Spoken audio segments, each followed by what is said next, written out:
మా ఆహ్వానాన్ని మన్నించి చేసినటువంటి మాజీ మంత్రి గారు శ్రీ జీవన్ రెడ్డి గారికి దేవస్థానం తరఫున సన్మానం చేయవలసిందిగా కోరుతున్నాం.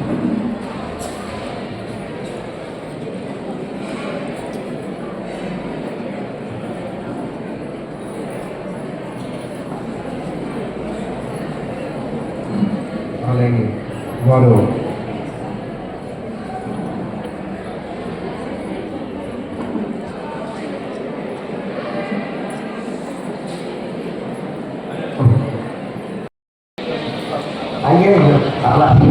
నమః శివాయ ఓం నమః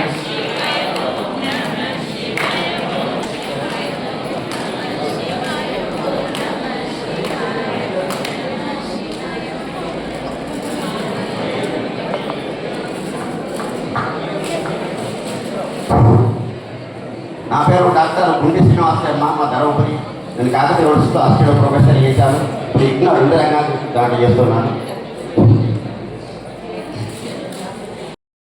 5 రోజుల పాటు అంగరంగ వైభవంగా బ్రహ్మశ్రీ గుణ భాస్కర శర్మ గారిచే 18 రోజులు ప్రతిరోజు ఉదయ సాయంకాలాలు 8 గంటలు లేకోకుండా మనకు ఒకరోజు చెప్పింది ఈరోజు చెప్పింది రేపు రాదు, నిన్న చెప్పింది ఇవాళ రాదు, అలా 18 పురాణాల యొక్క సారాంశాన్ని ప్రతిరోజు ఒక్కొక్క పురాణం చొప్పున వినిపించి మనందరినీ ధన్యులు చేసి ఈవేళ మోక్ష మార్గం వైపు తీసుకువెళ్ళడానికి శ్రీ గుట్ట రాజరాజేశ్వరి సన్నిధిలో ఈ కార్యక్రమం ద్వారా మనందరినీ కూడా పునీతులను చేస్తున్న సందర్భాన్ని పురస్కరించుకొని ఆ వేళ వారికి ఏమి ఇస్తే ఇంకొకరు ఇవ్వకుండా ఉంటుందో అని ఆలోచన చేసి నూనె కుమార్ గారు రిటైర్డ్ పోస్ట్ మాస్టర్గా ఉన్నట్లు వారిని సంప్రదించి వారి పేరున ఆ వేళ భారత ప్రభుత్వంచే పోస్టల్ శాఖతే ప్రత్యేక తపాలా బిల్లును తయారు చేయించి ఆ రోజున ఆవిష్కృతం చేసుకోవడం జరిగింది. స్వామివారి చిత్రం చేసేవసరం మన గీతా శాస్త్ర నిర్వాహకులు శ్రీ పాపటి రవీంద్ర గారు స్వామివారిని సన్మానిస్తూ వారికి సన్మాన పత్రం అందజేస్తారు. అలాగే శ్రీ బాలకృష్ణ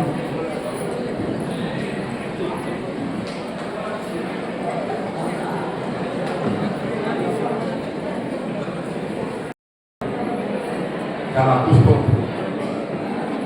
జగిత్యాల పట్టణంలోని ప్రాంతాలు ప్రజానికానికి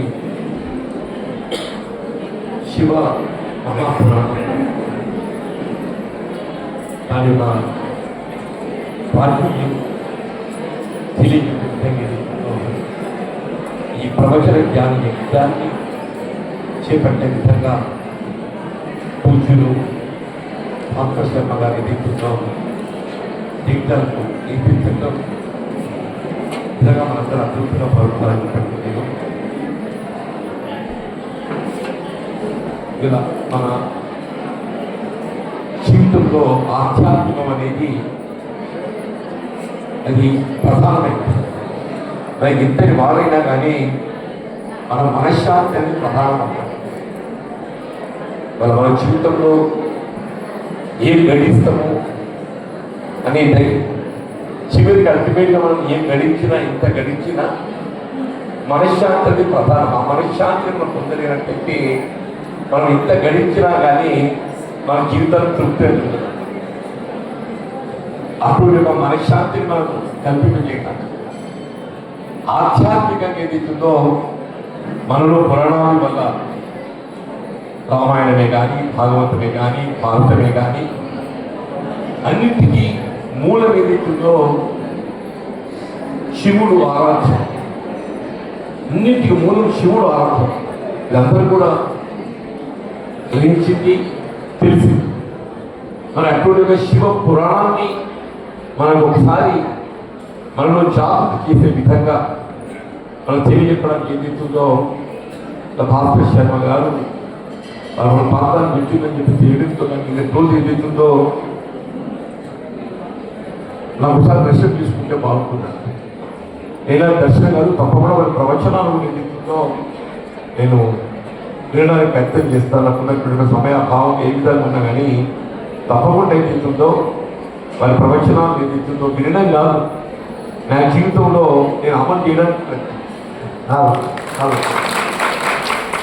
అందరూ ఇక్కడికి ఏం తెచ్చిన మనం మరి ప్రవచనాలు వినడం అంటే ఆ ప్రవచనాలను మన జీవితంలో పాలన చేసుకుని ఆచరించడం అనేది ప్రధానం.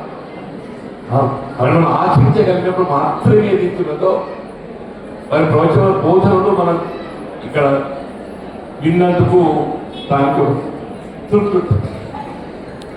అది మనం ఎంతవరకు మన జీవితంలో ఆచరించలేమో మనము అది ఒక సినిమా చూసినట్టు అయిపోతాం. ఒక సినిమా హాల్ పోతూ సినిమా చూస్తాం, వెళ్ళిపోయి చూస్తాం, లోపల చూసే సినిమా అక్కట్టు మర్చిపోతుంది. కానీ ఇది అక్కడది కాదు ఈ ప్రవచనం. మన జీవితంలో ఒక భాగం మనం ఆచరించే విధంగా మనము ఒక సన్మార్గంలో నడిపించే విధంగా మరి ఇటువంటి యొక్క మరి ప్రవచన యజ్ఞాలు ప్రసంగాలు తీరుతుందని చెప్పండి. వారికి ఎంతో శ్రమ ఓడ్చి మన ప్రాంతాన్ని సందర్శించి మనందరినీ జాగృతి చేసి మన జీవితాల్లో వెలుగు నింపే విధంగా వారి జీవితంలో ప్రయత్నానికి మరొకసారి హృదయపూర్వకంగా ధన్యవాదాలు తెలుపుతూ సెలవు చూసుకోండి. మా అవమానాన్ని మన్నించి